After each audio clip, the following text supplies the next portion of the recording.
नमस्कार दोस्तों, आप सभी का हमारे MDS न्यूज चैनल में स्वागत है। दोस्तों, आज हम बात करेंगे 29 नवंबर के सभी मुख्य समाचारों और तमाम बड़ी खबरों के बारे में। दोस्तों, अगर आप हमारे चैनल पर नए हैं तो प्लीज चैनल को सब्सक्राइब करके बेल आइकन को भी दबा दें, जिससे आप सभी तक सभी ताज़ा खबरें जल्द ही पहुंचा सके। तो आइए दोस्तों, बिना टाइम वेस्ट किए खबरों पर नजर डालें। चलिए बढ़ते हैं आज के पहले अपडेट की ओर। ईरान के शीर्ष परमाणु वैज्ञानिक की हत्या, घटना के पीछे इजरायल का बताया जा रहा हाथ। ईरान के जाने माने परमाणु वैज्ञानिक मोहसिन फखरीजादेह की हत्या का मामला सामने आया है। ईरान के विदेश मंत्री ने इजरायल पर इसका आरोप लगाया है। इसके बाद दोनों देशों के बीच तल्खी बढ़ गई है।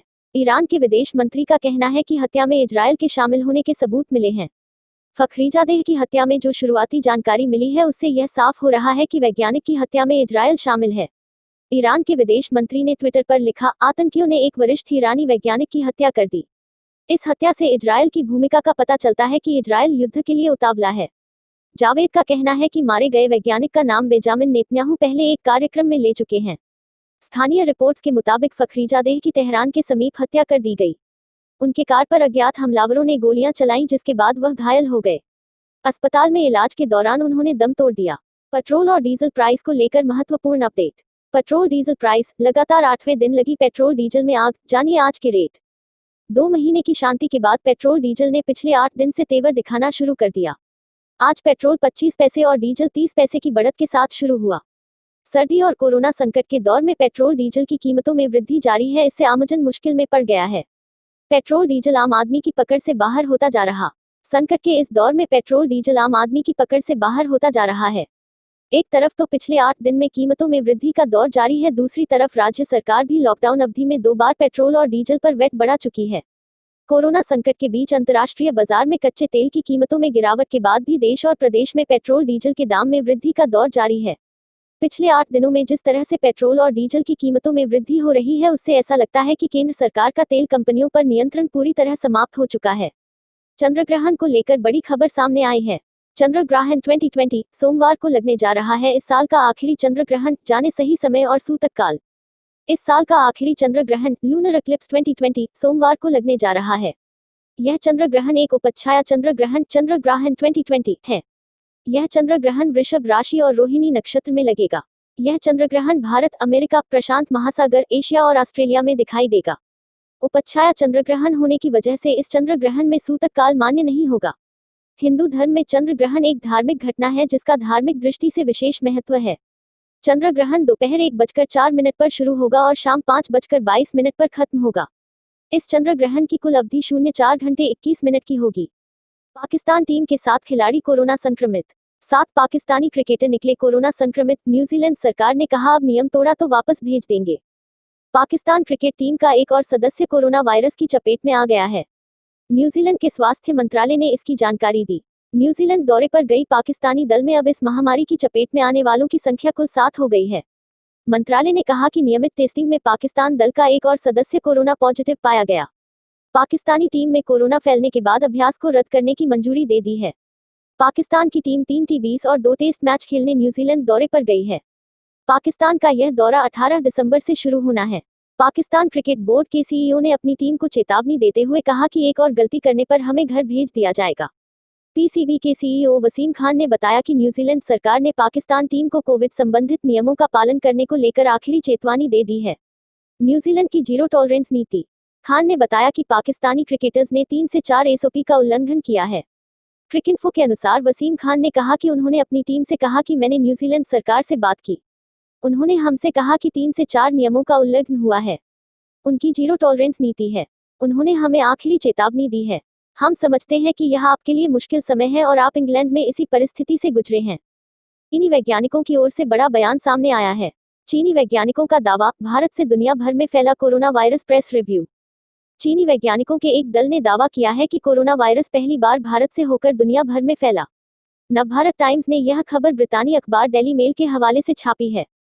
खबर के मुताबिक चीनी एकेडमी ऑफ साइंसेज के वैज्ञानिकों की एक टीम का कहना है कि कोरोना वायरस संभवतः साल 2019 की गर्मियों में भारत में पैदा हुआ था। चीनी वैज्ञानिकों का दावा है कि कोरोना वायरस जानवरों से होकर गंदे पानी के जरिए इंसानों में पहुंच गया। इसके बाद यह भारत से चीन के वुहान पहुंचा, जहां इसकी पहचान हुई। चीनी वैज्ञानिकों का यह भी कहना है कि भारत की लचर स्वास्थ्य व्यवस्था और युवा आबादी के कारण कोरोना वायरस कई महीनों तक बिना पकड़ में आए लोगों को संक्रमित करता रहा। हालांकि दूसरे देशों के वैज्ञानिकों ने चीनी वैज्ञानिकों के इस दावे को गलत बताया है।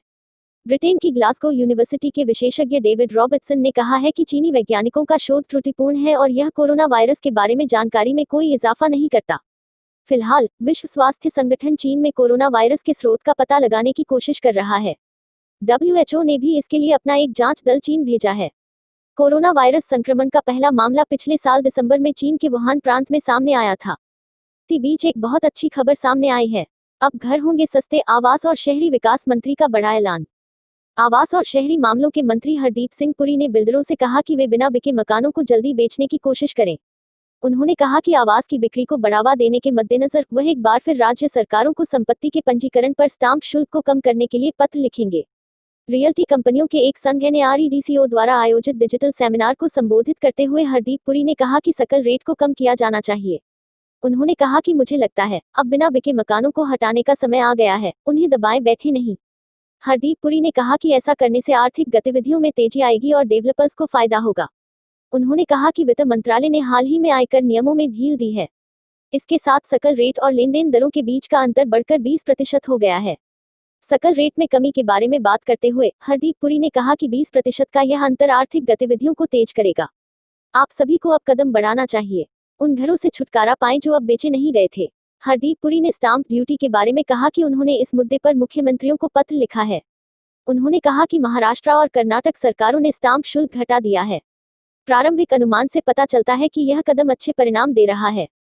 चलिए बढ़ते हैं अगले बड़े अपडेट की ओर। हिमाचल 80 परिवार दरकिनार, बीजेपी संगठन मंत्री के घर के लिए पौंड ने निकाली नई सड़क। हिमाचल प्रदेश के कांगड़ा जिले में भाजपा नेता का फायदा पहुंचाने के लिए नई सड़क निकाल दी गई। ग्रामीणों ने PWD पर आरोप लगाए हैं। मामला ज्वालामुखी उपमंडल का है। जानकारी के अनुसार लड्डू गांव में लोक निर्माण विभाग ने दबंगई से वन भूमि से ही नई सड़क का निर्माण किया है और दर्जनों चीड़ के पेड़ों की इसके लिए बलि दी गई। वन विभाग इन्हें खजूर के पेड़ बता रहा है, लेकिन न तो विभाग के अधिकारी चुप्पी साधे हुए हैं। दोनों विभागों के अधिकारी अपनी अपनी नौकरी बचाने के चक्कर में हैं। यहाँ निर्माण बाबा बडोह से लड्डू तक नई सड़क का हो रहा है। कई सवाल उठे। सबसे बड़ा सवाल है कि आखिर सड़क बनाने की NOC किसने जारी की? अगर NOC नहीं है तो यह सड़क कैसे बनी? ग्रामीणों द्वारा बताया जा रहा है कि यह सड़क भाजपा के संगठन मंत्री पवन राणा के घर से होकर जाती है, इसलिए इतनी जल्दी नियमों को दरकिनार करते हुए सड़क व पुल का निर्माण हो गया। वहीं दूसरी तरफ खफा ग्रामीण बुजुर्ग ने तो यहां तक कह दिया कि वह यहां काले पानी की सजा काटने को मजबूर है और जिला कांगड़ा के ज्वालामुखी विधानसभा क्षेत्र में लोग राजनीति का शिकार हो रहे हैं। इंडिया वर्सेस ऑस्ट्रेलिया वनडे को लेकर बड़ी खबर सामने आई है। India versus Australia Sydney one day में हार के बाद टीम इंडिया के खिलाड़ियों की जेब ढीली, हुई बड़ी कार्रवाई। सिडनी वनडे में 66 रनों की करारी हार झेलने वाली टीम इंडिया को एक और झटका लगा है। ICC ने बड़ी कार्रवाई करते हुए शनिवार को भारतीय क्रिकेट टीम पर जुर्माना लगा दिया। टीम इंडिया को सिडनी वनडे में धीमी ओवर गति के लिए मैच फीस का 20% जुर्माना लगाया गया। भारत ने पहले वनडे में अपने 50 ओवर पूरे करने के लिए 4 घंटे और 6 मिनट के लिए, जिसमें उसे 66 रन से हार का सामना करना पड़ा। ICC ने की टीम इंडिया पर कार्रवाई। अंतर्राष्ट्रीय क्रिकेट परिषद ICC match referee David Boon ने यह जुर्माना लगाया। ICC ने शनिवार को जारी एक बयान में कहा, ICC की खिलाड़ियों और सहयोगी स्टाफ के लिए न्यूनतम ओवर गति उल्लंघन की आचार संहिता के अनुसार खिलाड़ियों पर निर्धारित समय में गेंदबाजी नहीं कर पाने की स्थिति में प्रत्येक ओवर से उनकी मैच फीस का 20% जुर्माना लगाया जाता है। ICC की प्रेस रिलीज के मुताबिक कप्तान विराट कोहली ने उल्लंघन और प्रस्तावित जुर्माना स्वीकार लिया है, इसलिए आधिकारिक सुनवाई की जरूरत नहीं पड़ी। मैदानी अंपायर रॉड टकर और सैम नोगाचस्की, टीवी अंपायर पॉल रेफल और चौथे अंपायर गेरार्ड एबोर्ड ने यह उल्लंघन तय किया। यहां तक कि स्टीव स्मिथ ने मैच के बाद स्वीकार किया कि वह जितने मैच खेले हैं उसमें यह सबसे लंबा 50 ओवर का मैच था। भारतीय टीम 3 मैचों की श्रृंखला में 0-1 से पिछड़ रही है और दूसरा वनडे सिडनी में रविवार को खेला जाएगा। चलिए नजर डालें कोरोना अपडेट की ओर। देश में 41,000 से ज्यादा कोरोना के नए मामले आए सामने। देखें आपके प्रदेश में कितने मरीज। केंद्रीय स्वास्थ्य मंत्रालय द्वारा जारी किए आंकड़ों के मुताबिक भारत में कोविड-19 के एक दिन में 41,322 नए मामलों दर्ज किए गए, जिसके बाद देश में कुल कोरोना मरीजों की तादाद 93.5 लाख तक पहुंच गई है। इसके साथ ही 87,59,969 लोग इस महामारी से ठीक हो चुके हैं, जिससे राष्ट्रीय वसूली दर बढ़ाकर 93.68% हो गई है। देश में कुल कोरोना वायरस के मामले 93,51,110 हो गए। पिछले 24 घंटे में 485 लोगों की कोरोना वायरस की मृत्यु के साथ मौत का आंकड़ा बढ़कर 1,36,200 हो गया है। यह आंकड़ा सुबह केंद्रीय स्वास्थ्य मंत्रालय द्वारा जारी किया गया। कोविड-19 मामले में मृत्यु दर में और गिरावट आई है और यह घटकर 1.46% रह गई है। देश में कोरोना वायरस संक्रमण के 4,54,940 सक्रिय मामले हैं, जिसमें कुल केस रेट का 4.87% शामिल है। भारत के कोविड-19 टेली ने 7 अगस्त को 20 लाख का आंकड़ा पार किया, 23 अगस्त को 30 लाख और 5 सितंबर को 40 लाख। यह 16 सितंबर को 50 लाख, 28 सितंबर को 60 लाख, 11 अक्टूबर को 70 लाख, 29 अक्टूबर को 80 लाख और 20 नवंबर को 90 लाख पार कर गया। स्वास्थ्य विभाग के एक अधिकारी ने कहा कि महाराष्ट्र में कोविड-19 मामला शुक्रवार को 18,08,550 तक पहुंच गया, क्योंकि 6,185 ताज़ा संक्रमण दर्ज किए गए। उन्होंने कहा कि राज्य ने एक दिन में 85 मौत दर्ज की, जिसमें कोविड-19 की मौत का आंकड़ा 46,898 हो गया। चलिए दोस्तों, आज के लिए बस इतना ही। अब कल मिलेंगे देश भर की तमाम बड़ी व छोटी खबरों के साथ। दोस्तों, अगर आप हमारे चैनल पर नए हैं तो प्लीज चैनल को सब्सक्राइब करके बेल आइकन को भी दबा दें और रोजाना ऐसी वीडियोस को लाइक कर शेयर करना ना भूलें। धन्यवाद।